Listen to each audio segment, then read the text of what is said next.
And so a lot of financial institutions, they've gotten confused or they've messed this up in the past. So a lot of them, they just pull a new determination form with every, either every new loan or every MIRE event. They're pulling a new one just because it's a low cost way to make sure you don't have any problems. Because remember, every little flood violation can ratchet up, and you can get fines pretty quickly. So sometimes it's just easier to pull it every time, but that's a risk-based determination. Every financial institution can do it a little bit differently. You just need to make sure, if you are relying on prior determinations, those three facts have to be true.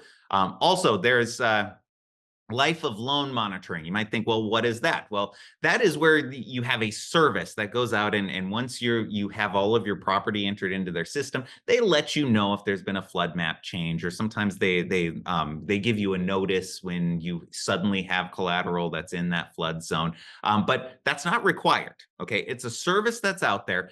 Generally speaking, it's a very small price to pay so that you don't have to go through and do all of that work in monitoring the flood zones on your own.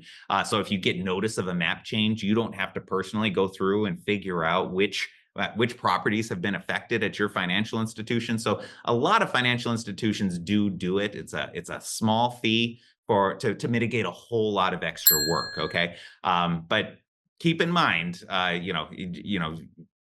a lot of times, these life of loan fees, they cause problems on like whether or not they're being charged appropriately as a prepaid finance charge. I've left some details in that on your manual so that you can take a look at that if you want some more information.